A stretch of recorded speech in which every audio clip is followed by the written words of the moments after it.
Sir మీరు ఆనాటికి ఈనాటికి ఒకసారి పోల్చి చూస్తే how has the scenario change sir with respect to journalism and politics? ఈ మధ్య కాలంలో attacks on journalist, attacks on ఒక particular media house affiliated to one political party, ఇవన్నీ జరుగుతున్నాయి. So how do you look at the current scenario?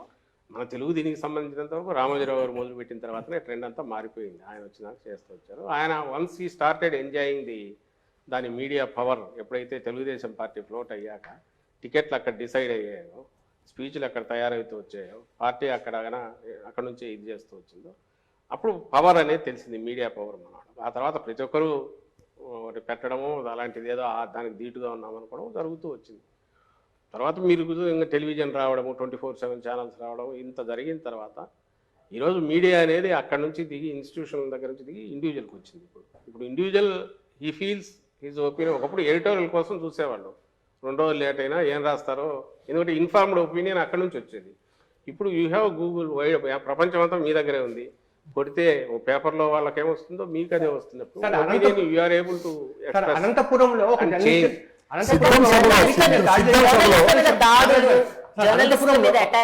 చెప్పేది పూర్తి కాలేదమ్మా. అది మాది కార్యకర్తల సభ, that is not public meeting. ఒకటి ఫస్ట్ థింగ్, కార్యకర్తల సభ.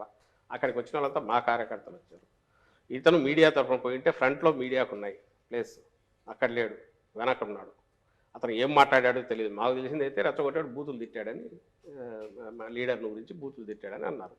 అక్కడ ఎవడో రియాక్ట్ అయ్యాడు. దానికి సంబంధించి కేసు బుక్ అయింది, జరుగుతుంది. పాయింట్ ఇక్కడ ఒక పాయింట్ అబ్జర్వ్ చేయాల్సింది వచ్చేసి, మీరే అన్నారు ఇంతకుముందు ఈనాడులో దాని గురించి చెప్తే, నేను వాళ్ళు ఎందుకు రాస్తున్నారు చెప్తే, ఆ పక్కది నిజమే, అది కాదన్నారు. అంటే తెలుగుదేశం పార్టీ కార్యకర్తల కంటే మించి విషం కక్కుతా జగన్మోహన్ రెడ్డి గారి అంతం చూడాలనే దాంతో, మా పార్టీ అంతం చూడాలనే దాంతో నడుస్తున్నవి రెండు తెలుగుదేశం పార్టీ కరపత్రాలుగా మేము భావిస్తున్నాం.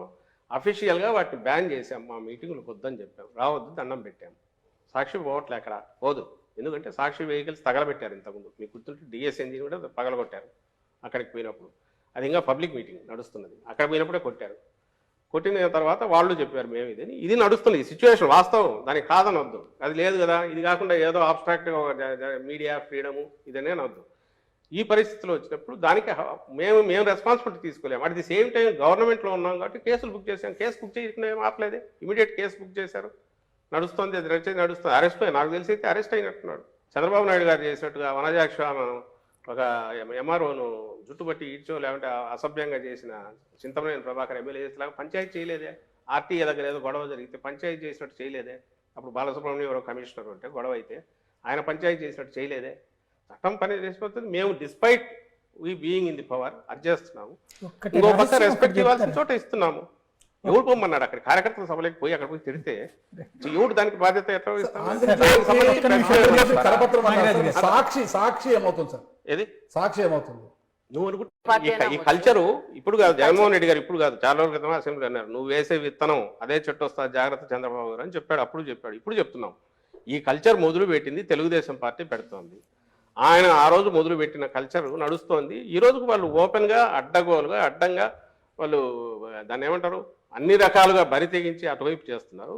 కేవలం మీడియా అనే ముసుగులో వాళ్ళు ప్రొటెక్ట్ కావాలని చూస్తున్నారు. అలాంటి అవాంఛనీయ సంఘటన జరగడానికి అతనే కారణము, పోకుండా ఉండాల్సింది అక్కడికి. ఒకటి, అక్కడ ఎక్కడ అవసరం లేదో అక్కడికి ఎందుకు వెళ్ళాడు. రెండవది, అతను రిప్రజెంట్ చేస్తున్నాడు, ఏ సంస్థను రిప్రజెంట్ చేస్తున్నాడో అది పత్రిక కాదు అని మా అభిప్రాయం చెప్తున్నాం. జగన్ గారికి ఈ పొలిటికల్ డెవలప్మెంట్ ఏదైనా పవన్ కళ్యాణ్ గారి ఇష్యూ వచ్చినప్పుడు, లేకపోతే వాళ్ళ సభ గట్టిగా సక్సెస్ అయినప్పుడు ఏదైనా సరే టీవీలు పగలగొడతారు నెంబర్ 1. రెండోది పబ్జీ ఆడుకుంటూ పని పాట లేకుండా కూర్చుంటారు. ఈ రెండు మీరు దగ్గరగా చూస్తారు కాబట్టి నిజమా కాదు? అత్యంత చిల్లర చౌకబారు ఇది మాట్లాడుతున్నది లోకేష్, చిన్నోడు కాదు, నీచమైన అర్ధరాత్రి ఆత్మలతో మాట్లాడతారు. అతని స్థాయి ఎక్కడితో మీరే చెప్తున్నారు. ఎవరు చెప్తున్నారో చెప్తూ లోకేష్ అనే వ్యక్తి స్థాయి ఏది అనేది మీరే చెప్తున్నారు. ఇంకా అంతకంటే నీచమైన చౌకబారు ఇది ఏదైనా ఉంటుందని అయితే నేను అనుకోను.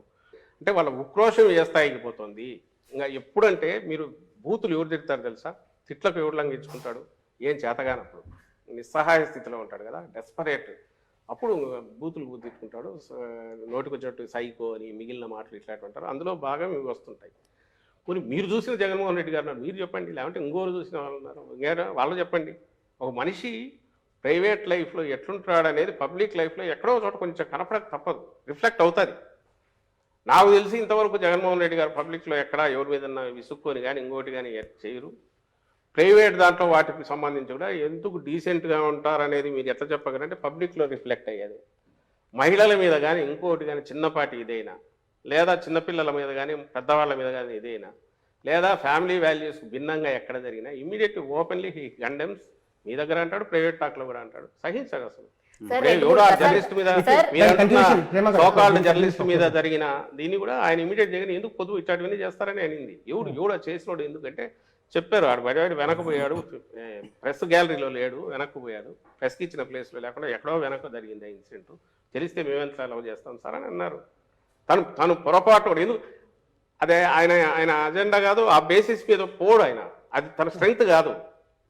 అది తన స్ట్రెంగ్త్ అయితే ఇట్లాంటి ఇంకా క్రియేట్ చేస్తారు. అదే స్ట్రెంగ్త్ అనుకునేవాడు చంద్రబాబు నాయుడు. ఆయనకు ఏదైనా సీన్ క్రియేట్ కావాలా, దాని మీద వచ్చే హైప్ రావాలా, దాని నుంచి ఎట్లా ఎన్కాష్ చేసుకోవాలని ఆయన చూస్తాడు. డాక్టర్లు, ఐఏఎస్లు ఆ పాలిటిక్స్లోకి వచ్చి చాలా హారిబుల్గా మాట్లాడుతున్నారు. Nasty language, filthy language, vulgar words, ఏది పడితే అది. అంటే they don't even think little bit when they are in the public space. All political parties. ఈ స్పెక్ట్రమ్ లో వీటిలో మీరు అంటారేమో యాక్షన్ కి రియాక్షన్ అంటారు, బట్ దట్స్ నాట్ రైట్ కదా సార్.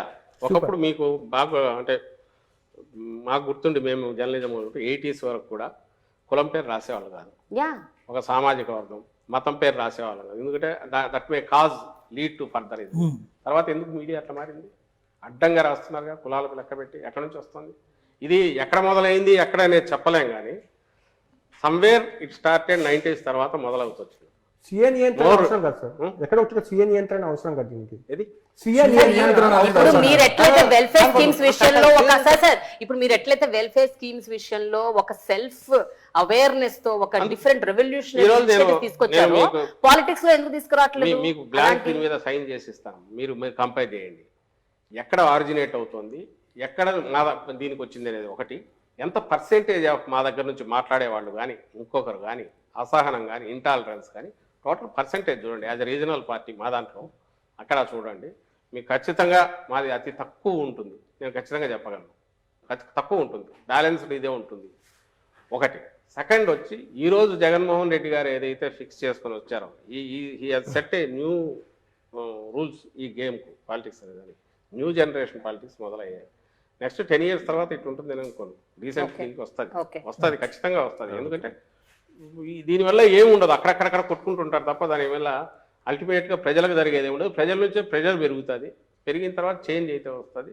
అది ఖచ్చితంగా 5 years తర్వాత కనపడుతుంది. ఇందులో లీడ్ చేసే దాంట్లో జగన్మోహన్ రెడ్డి గారు ఈరోజు I'm proud to tell that convention అనేది బ్రేక్ చేసుకొని ఎట్లా ఒకటి 4 ఓట్లు ఎట్లా తెచ్చుకోవాలి, 4 సీట్లు ఎట్లా తెచ్చుకోవాలనేది కాకుండా మనం ఎంతకాలం ఉన్నా కూడా జనం గుండెల్లో ఏదైనా స్థానం సంపాదించుకోవడం ఎట్లా, మా పార్టీ 4 కాలాల పాటు ప్రజల మన్ననలు పొందేది ఎట్లా అనే లాంగ్ టర్మ్ ఇవి లార్జర్ పిక్చర్ చూసుకుంటూ దానికోసం టార్గెట్ చేసిన పార్టీగానే నడుపుతున్నాడు. కాబట్టి మీరు ఏ క్రైటీరియా చేసుకున్నా కళ్ళు మూసుకొని నేను చెప్పగలను, we will not be the first ఇలాంటి చెత్తా పనులు చేయడంలో, we will be the first మంచి పనులు చేయడంలో. థ్యాంక్ యూ వెరీ మచ్ అండి.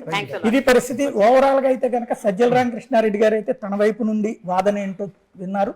అదే సందర్భంలో పార్టీకి సంబంధించిన మిగతా స్పందనలు ఎట్లుంటాయో భవిష్యత్తులో చూద్దాం.